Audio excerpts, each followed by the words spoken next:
Estamos de vuelta en ADN Hoy, vamos a lo que anunciábamos, vamos ahora a detenernos en el análisis político y proyectivo, sobre todo nos interesa por todo lo que viene en el país, 7 actos electorales en este año y medio que tenemos por delante.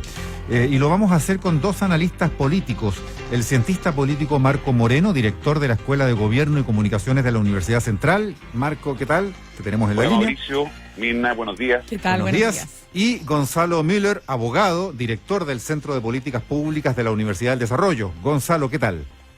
Hola, buenos días, Mirna, buenos días, Mauricio. ¿Qué tal? Buenos días. Bienvenidos a los dos. ¿Cómo ven después de, se hicieron lecturas aquí sobre acomodos del gobierno, alineamiento de las filas del oficialismo? ¿Ven ustedes ese como el componente principal del cambio que se anunció ayer y que se materializó ayer en el Palacio de la Moneda, Marco? Sí, efectivamente lo que uno observa es que hubo un claro y evidente intento de los partidos políticos por imponerse en este contexto de soledad en que hoy día está el presidente, ¿no? Después de la derrota en el Congreso a propósito del proyecto de ley del retiro del 10% de fondos de pensiones, de los problemas de gobernabilidad en el bloque oficialista, el presidente estaba en una situación de aislamiento imposible para poder gobernar, como tú decías, Mauricio, el año y medio que le queda de mandato, los 20 meses que tiene por delante. Y por lo tanto tuvo que prescindir de lo que había sido su diseño en los 3 anteriores cambios que había hecho en el equipo político, que estaba marcado fundamentalmente por una lógica de apostar por personas de su confianza, subordinados de él, lo que conforma el piñerismo, y tener que entregar ahora, compartir el poder de verdad con los partidos, que fue la imposición y el precio que puso RN y la UDI, ¿no es cierto?, para garantizar, vamos a ver si eso se va a concretar, apoyo al presidente en las próximas semanas y un ordenamiento de la coalición detrás del gobierno. ¿Gonzalo? Sí, yo comparto lo que dice Marco. Yo creo que la principal señal de lo que vimos ayer es de ordenamiento político. La derrota sufrida por el gobierno tuvo que ver con un quiebre de Chile Vamos, de su propia coalición, y eso es crítico para poder ejercer en un régimen presidencial como el nuestro, un presidente que no cuenta con el apoyo de su propia coalición. Se ven dificultades cuando las coaliciones de gobierno se quiebran, se fragmentan, o incluso a veces basta que estén en disputa abierta para que el gobierno se vea impedido de ejercer el poder o de ejercer sus atribuciones. Lo hemos visto en general en la degradación de cualquiera de las coaliciones, ¿cierto? Sea la Nueva Mayoría, sea la Concertación, el propio Chile Vamos. Ahora sí, lo que hace el presidente es una apuesta que todavía tendremos que evaluar en el tiempo si esta corrección del comportamiento al dejar entrar, por ejemplo, a la dupla Desbordes-Alamán, ¿no es cierto?, que de alguna manera son los dos rostros más emblemáticos de Renovación Nacional, con un gran arraigo, ambos, uno nada menos que el presidente, en el caso de Mario Desbordes, pero que habían estado hasta hace pocos días en posiciones absolutamente contrarias y de hecho estaban en plena disputa del poder al interior de su partido. Y resulta que hoy día, ya en el primer Consejo de Gabinete, se van a sentar lado a lado y son miembros de un mismo gabinete y deben trabajar juntos por el éxito del gobierno. Entonces, es una apuesta que es riesgosa, pero que también tiene sentido político y busca darle gobernabilidad no solo a Chile Vamos. Recordemos que un gobierno que no tiene el apoyo de su propia coalición, en el fondo cada vez que va al Congreso, tiene una derrota casi de una manera inevitable. Sí, ahí te quiero preguntar, Gonzalo, lo siguiente, porque cuando uno ve esta decisión, este movimiento de piezas, en 2 personajes tan claves y tan antagónicos entre sí, como es justamente Andrés Alamán y Mario Desbordes. Primero, tú dirías, ¿se desactiva la crisis interna de Renovación Nacional? 2, estos 2 personajes que han estado en trincheras opuestas, recordemos que Mario Desbordes está por el apruebo de la Constitución, en el plebiscito quiero decir, y Andrés Alamán absolutamente en el otro lado, en el rechazo. ¿Tú crees que es de alguna manera la desaparición en lo que tiene que ver con la política de primera línea de estos 2 personajes de la política chilena? Yo creo que una coalición exitosa tiene que tener al menos 2 componentes en su interior. Uno, la diversidad de opiniones, que permite que gente que piensa distinto pueda estar y pertenecer a una misma coalición, darle soporte. Y yo creo que en eso Chile Vamos había experimentado un éxito. Pero eso no sirve de nada, ni para Chile Vamos, ni para ninguna coalición política, si no va de la mano de un segundo componente, que es la acción colectiva, ¿no es cierto? La unidad de propósito, el estar dispuesto, a pesar de las diferencias, a tener un mínimo común que ordene la acción de gobierno. Y eso se había desdibujado muy fuertemente, no solo la última semana, sino que los últimos meses. Recordemos que ya la coalición de gobierno venía en una serie de fricciones, producto de la presentación de proyectos inadmisibles, apoyados algunos de ellos por parlamentarios del propio oficialismo. O sea, esa tensión se había debatido ya en el comité político y nunca tuvo el control ni el liderazgo del equipo político ni los dirigentes de partido para poder ordenarlo. Finalmente eso desencadenó la derrota de hace un par de semanas, y la reacción viene a ser tratar de incorporarlo ahora al gabinete con sus diferencias. Yo no creo que Mario Desbordes piense distinto hoy día de lo que pensaba ayer por ser senador, y lo mismo corre para el senador Alamán. Claro, el punto es que hoy día están en un pie más forzado para poder mantener la unidad en la acción colectiva, al ser parte miembros del mismo gobierno. Marco, ¿cómo ves tú justamente esto mismo, considerando el rol que ha jugado Mario Desbordes, incluso en el mismo tema del 10%, a propósito de que el día jueves comienza, ¿no es cierto?, el retiro de este 10% de los fondos previsionales? ¿Cómo ves la salida finalmente de Mario Desbordes de la primera línea? Bueno, ese es el movimiento que más cuesta entender de los que hizo el presidente. Cuesta entender porque Mario Desbordes había jugado un rol importante en poder abrirle un espacio al gobierno y a la coalición de entendimiento hacia el centro político, ¿no? De poder llegar a algunos acuerdos, como ocurrió el 15 de noviembre a propósito del estallido social. Y por lo tanto había jugado un rol de bisagra importante para poder asegurar la gobernabilidad en el país. Por lo tanto, lo único que uno puede colegir del movimiento ocurrido ayer, que fue un movimiento interesante, fue un movimiento táctico pero interesante, porque, como decía Gonzalo, neutraliza a dos actores que habían estado con estrategia, con discursos distintos, ¿no es cierto?, en la oposición o en la crítica al gobierno, desde el oficialismo, ¿no? Desbordes había sido un crítico con su concepto de derecha social, ¿no? Y Andrea Alamán, ¿no es cierto?, había tenido una posición bastante más dura y en el último tiempo expresando siendo un rostro del rechazo, como decía Mirna, en el plebiscito del próximo 25 de octubre. De alguna manera, ¿no es cierto?, también se ve como raro Desbordes, porque este gabinete ha sido comunicacionalmente señalado como el gabinete del rechazo, ¿no? Porque varios de sus rostros importantes en el gabinete forman o están matriculados con esa opción. Uno puede decir que efectivamente no lo son tal, porque el gobierno va a tomar una posición distinta, pero en política cada vez más las cosas no son lo que son, sino lo que parecen. Y aquí lo que parece claramente es una apuesta también del gobierno por refugiarse en la derecha más dura, ¿no es cierto?, en un electorado que estaba necesitando y demandando mayor dureza, ¿no es cierto?, de parte, especialmente en los temas de orden público, en los temas de seguridad, y es la opción del rechazo. Por lo tanto, de alguna manera, la figura de Mario Desbordes aparece, ¿no es cierto?, como un intento de matizar ese gabinete del rechazo con que ha sido motejado, ¿no es cierto?, este nuevo equipo político. Conversamos a esta hora con el director del Centro de Políticas Públicas de la Universidad del Desarrollo, Gonzalo Miller, y el director de la Escuela de Gobierno y Comunicaciones de la Universidad Central, Marco Moreno, a quien escuchábamos recién. Pregunta para los dos.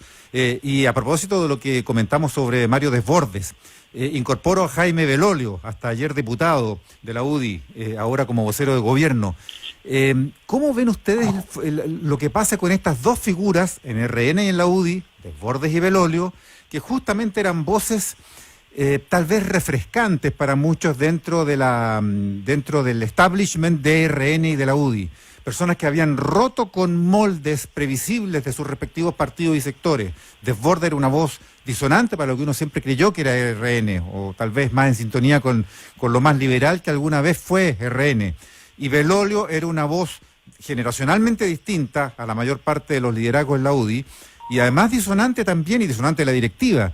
Ambas voces son para muchos acalladas ahora, se entierran en el gobierno. Desbordes ya no va a la reelección en RN, difícilmente va a poder repostularse al Parlamento.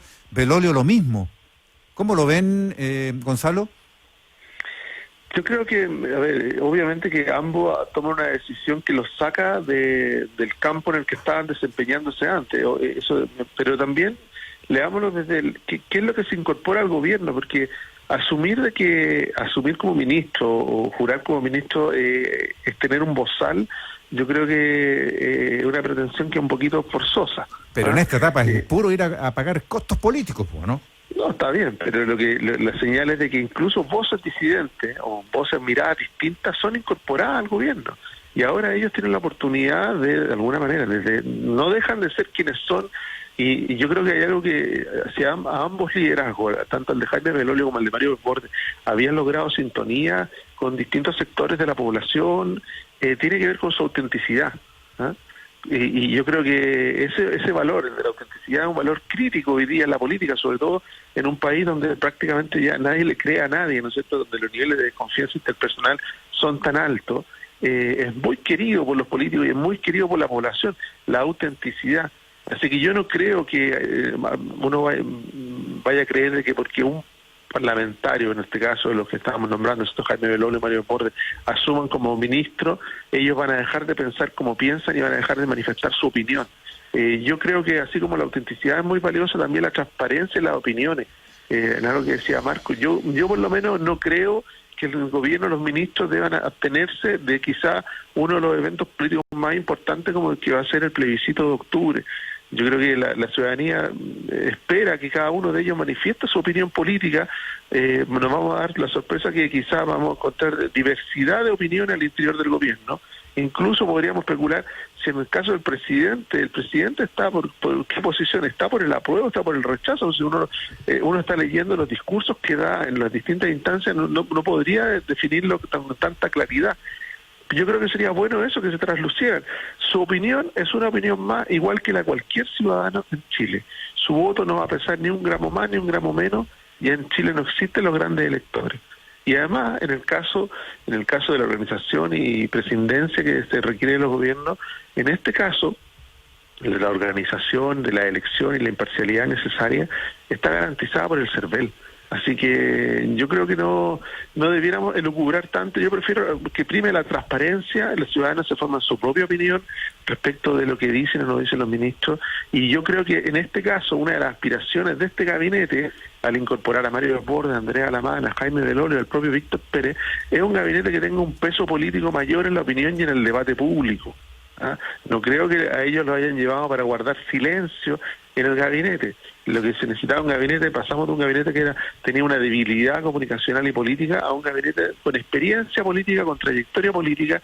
Me llamaría mucho la atención que la condición de traerlo fuera que guardaran silencio y no ocuparan el talento por el cual fueron reclutados. ¿Marco?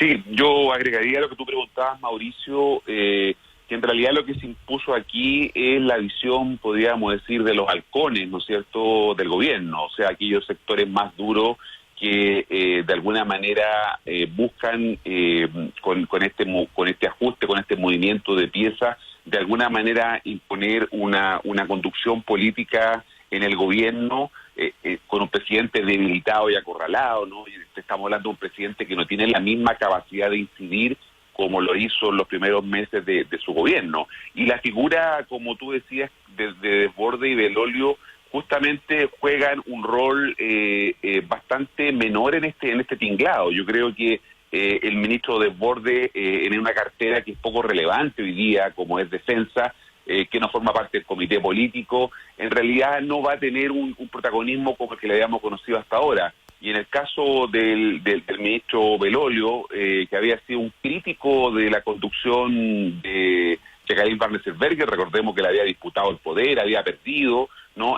Hace un par de semanas se declaró que ya no estaba en el apruebo, sino que en el rechazo. De alguna manera viene a reforzar también esa idea, ¿no?, de que aquí hubo un intento de ordenar las piezas con un determinado giro táctico hacia, ¿no es cierto?, parapetarse en los sectores más duros. Yo creo que es un error porque efectivamente se puede acrecentar la desconexión con la ciudadanía, ¿no es cierto?, con medidas que pueden ir en contra de ese sentido común que uno aspiraría. Pero como decía, yo coincido con Gonzalo, vamos a ver si esto resulta. es clave saber qué es lo que va a pasar en la presidencia de Renovación Nacional. Hasta ahora eso es una incógnita. Sabemos que en la UDI probablemente se despejó un camino a una directiva de consenso, no se van a adelantar las elecciones seguramente que estaban fijadas para diciembre, pero en RN tenemos una gran incógnita porque todo esto va a depender, ¿no?, de lo que pase allí, de quién sea el próximo presidente o presidenta en Renovación Nacional. Sí, Marco y también Gonzalo, lo que viene ahora, porque como dirían los periodistas, mientras tanto, ¿qué es lo que pasa? Viene un proceso de desconfinamiento, toda esta lucha, ¿no es cierto?, para controlar la pandemia en nuestro país. Viene un aniversario del 18 de octubre, ojo con eso, viene el plebiscito, vienen meses complejos, sino que está un conflicto tremendo en la Araucanía. Entonces, ¿cómo creen ustedes que este gabinete va a hacer frente y va a hacer el cambio, va a hacer el giro con respecto al anterior, con temas tan potentes y tan complejos para el país? Marco, y ahí le damos la palabra a Gonzalo. Bueno, yo creo que en relación a los temas que pueden tener efectos sobre el orden público, como tú decías, Mina, el cumplimiento de un año del estallido social, las situaciones que se producen normalmente a partir del mes de septiembre con alta conflictividad en la zona de la Araucanía, van a ser, ¿no es cierto?, aplacadas en esta oportunidad con mayor mano firme, digamos. Yo creo que Víctor Pérez, ¿no es cierto?, viene a cumplir ese rol que Blumel no cumplió en uno de los aspectos centrales del Ministerio del Interior, porque es el Ministerio del Interior, Orden y Seguridad. Y esa parte era la parte en la que fue más débil Blumel, ¿no? Y por lo tanto, Víctor Pérez, creo que, recordemos que él es un miembro de los ex coroneles de la UDI, está, digamos, de alguna manera respaldado por el partido en ese sentido. Por lo tanto, lo que vamos a ver es una mayor dureza en la relación con los temas de orden público. Y por otro lado, ¿no es cierto?, esperar que el tema del alineamiento con el rechazo pueda matizarse en la próxima semana, de tal manera que el gobierno en su conjunto, no se vea como matriculado con esa opción.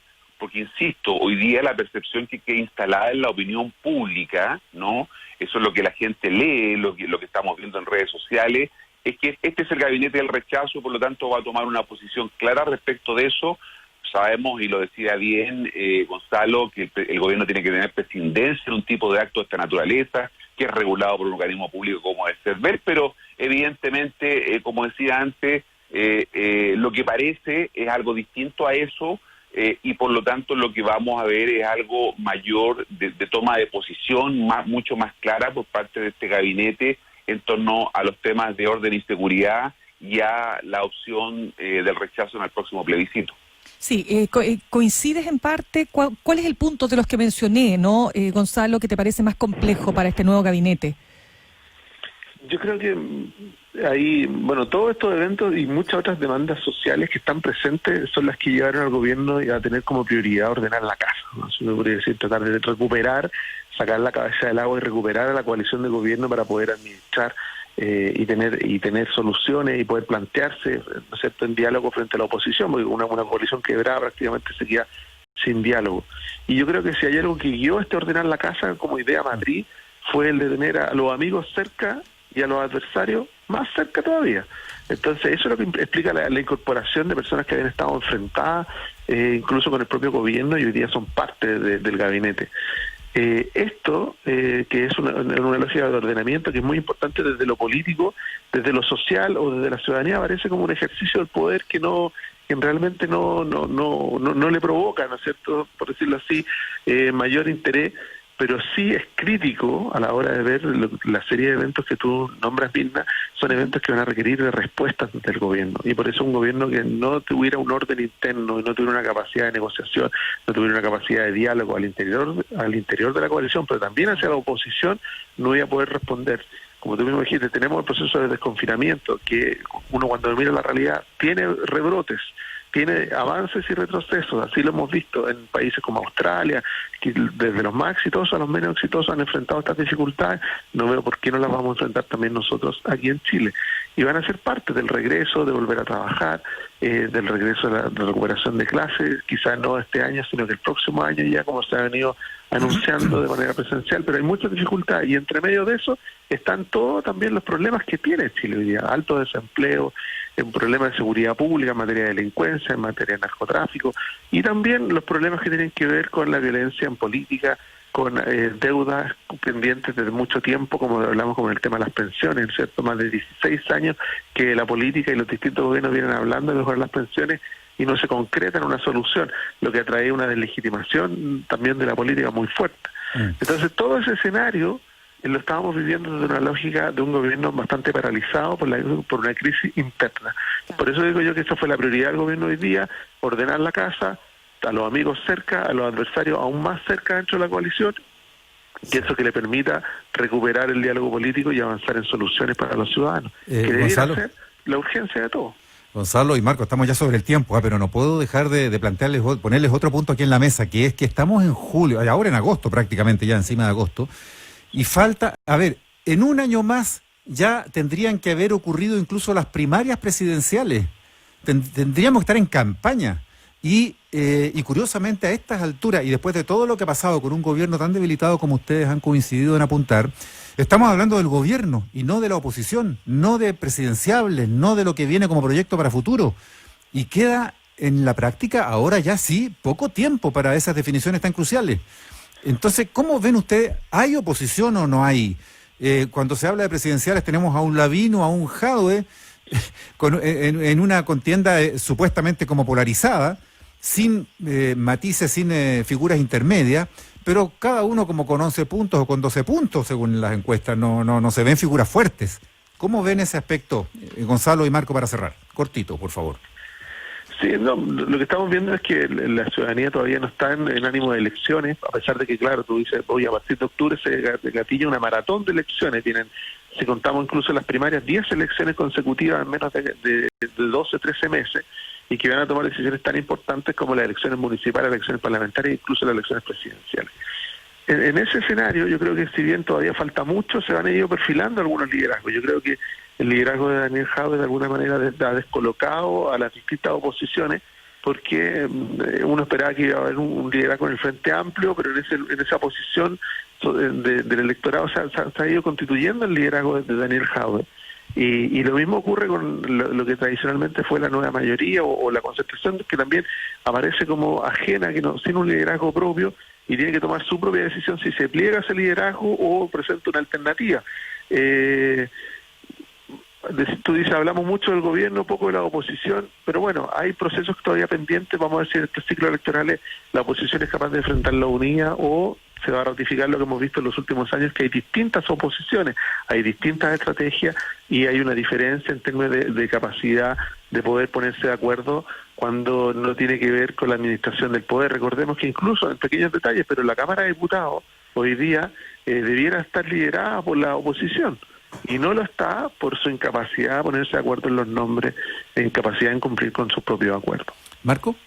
Sí, yo nada más que agregaría, también coincidiendo con Gonzalo, que todavía no estamos en ese ambiente, el hecho de que las derrotas del gobierno, los errores del gobierno no han sido capitalizados por la oposición, más bien son generados por esa dinámica de la incapacidad del gobierno, más que por la oposición misma que pueda y haya sido efectiva, ¿no es cierto?, para conseguir esos resultados.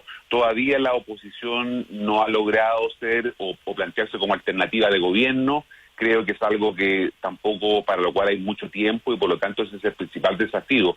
Creo difícil una unidad total de la oposición, y más bien tiendo a pensar que probablemente en el próximo escenario electoral se tienda a reeditar los 3/3 que conocimos en Chile. Creo que esa va a ser naturalmente la dinámica que vamos a tener durante el próximo año, porque una unidad total de la oposición no parece hoy día razonablemente posible, porque hay ahí también bastantes diferencias que no van a poder ser subsanadas, ¿no es cierto?, para enfrentar una candidatura como la de Joaquín Lavín, que cada vez se corre más hacia el centro. Por lo demás, ese es un problema para la oposición, porque Lavín está jugando en ese espacio y hasta ahora aparentemente lo está haciendo bien. Gonzalo Müller, Marco Moreno, muchas gracias por conversar con ADN hoy. Muchas gracias. Chao, buenos días. Que estén muy bien los dos. 8:36 minutos. 8:36 minutos. ADN.